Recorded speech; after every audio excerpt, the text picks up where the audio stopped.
So these are the two products that I'm going to show you today that I use to clean my roof rack and do a phenomenal job.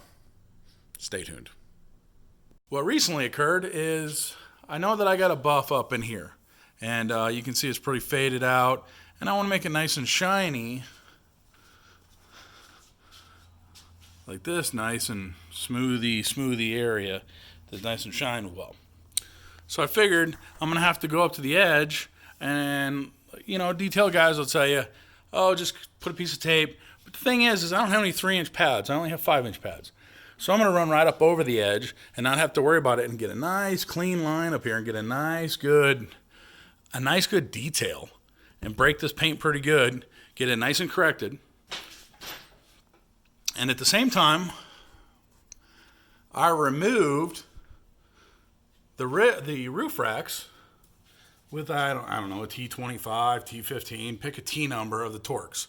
Right now they're sitting in the ultrasound getting clean, and I pulled them both off. And if you've seen these brand new, you know that they're supposed to be a nice, brilliant black. Well, this is what I got left with. Faded, sun-drenched, kind of like you see the tailpipe over here, or the bumper over here. That's pretty faded out too. I got lucky on this car that I don't have clear coat failure, but this is a very common issue with these. And these are the underlaying, grommets or insulation that goes in between the roof rack interface and the vehicle. Additionally, I have the overlaying racks, which are just as dirty. So I'm going to set up for something, maybe hose these down briefly, and then I'm going to show you some other trick that I'm going to use, it's not really a trick, it's what everybody does.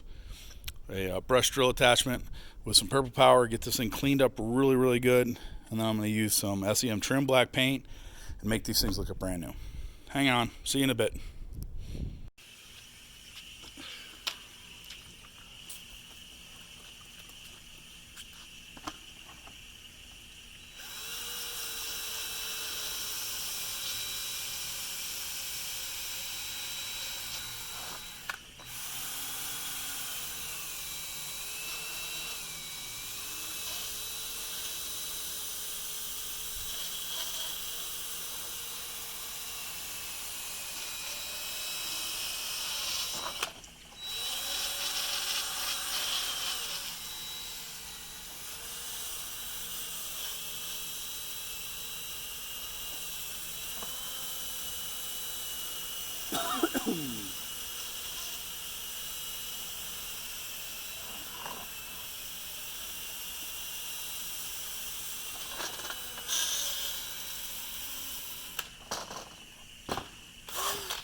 makes my life easier.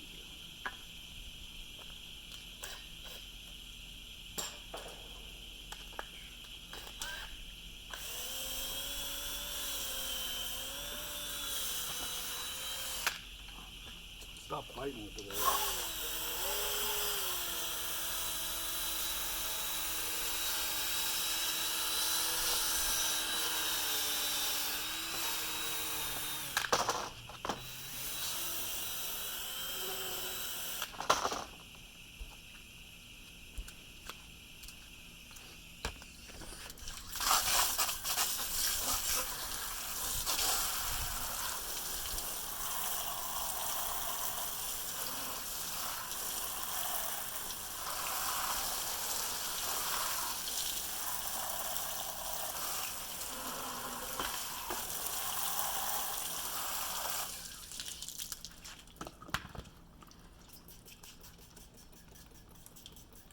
I'm not really concerned about the bottom. Nobody's going to see it.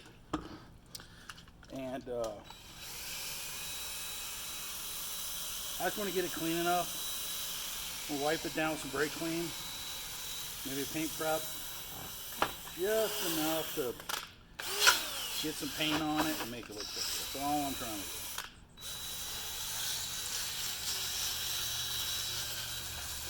See how good this brush thing works though? It's like compounding your energy, just making life easy.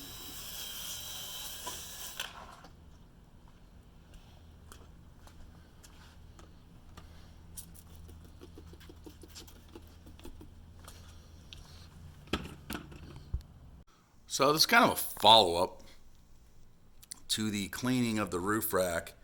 And I haven't pulled it out because obviously there's no engine. But if you look at what that started as, and I also painted the bolt heads, there's your T whatever. I don't know what the number is of them. But I started painting it, put it all back together, put some or even painted the black plastic. I took the pieces off, painted everything individually, sandwiched them together. The trick that I also found is that these plastic piece here, this plastic piece, which I showed you cleaning, and this is the hard plastic on top of this, when you put them together, you need to sandwich them together and snap them together before you bolt this down. And you need to bolt this piece down first. Either side, you pick the side, I don't care. And then what happens is the rails will slide in from this little plastic piece right here. This thing comes out, it comes out with the door up, and I pulled them off when I first started. And these things just pull back, and they snap back in, and then you can drop the rails right into here and slide them down the length of the rail. But you can see how clean this is now. The rails, I mean. And you can see the buff job I did getting up to the edge. And you can even see the line where I really kind of half-ass pieced it together. And then, where's my other line? I got a couple of lines here in the body. 20-year-old paint. Here's the other line. You can actually see it right there. And I'll give you a little further assistance on that line. Ooh, that's not going to go over good. So, there you go. There's the prevalence of the line. You can see what I did for the paint correction, and you can see how nasty this is. You can't even see the reflection, but over here you can see the nice reflection. So you can see the line right there, and that's just where I kind of went over it just a little bit. I want to make it clean when I do the rest of the correction in the car. And you ask yourself, well, Damon, what product did you use? This stuff. SEM Trim Black, S39143. Cost me $16 at CarQuest. Now, granted, it's significantly higher priced than paint you're going to get at Krylon Fusion, Rust-Oleum, or whatever. But keep in mind, this stuff is meant for a body shop guy who I used to know, and he turned me on to this. I was at his body shop one day, and he just spraying the body panel or spraying the fender flares. I'm like, hey, what is that stuff? He's like, oh, it's Trim Black. This is what we use. From what I understand, this stuff has a pretty heavy UV barrier on it, and it's designed to be external on coating for refinishing automotive and trim products. So this stuff is actually meant for trim. And the other big spot you see them on, I've seen a couple other detailing guys do it, on some of the cars that have the black painted, I don't know what to call this, the door panel, the door sill or something like that, that have them painted, they'll go in, they'll scuff them up, and they'll paint it with the trim black and make it look brand new. I've thought about probably maybe doing this with the trim black, but at the same time, it's so rotted out and painting it, I don't know that I'm even going to deal with it. I might just leave it. But there's the follow-up. Pretty much done with it. And the roof rack came out pretty good compared to what these things started with. I'm not going to say it's near perfect, brand new, but definitely close up. It's got a nice black hue to it. It looks factory. I still got the defects here, and I probably could have painted it a little heavier. I put 3 coats of light down, and not real heavy. So all said and done, it's a good job. I'm happy with it, and we're gonna keep going, keep struggling on this Durango, and keep going that angle. Have a good day, guys.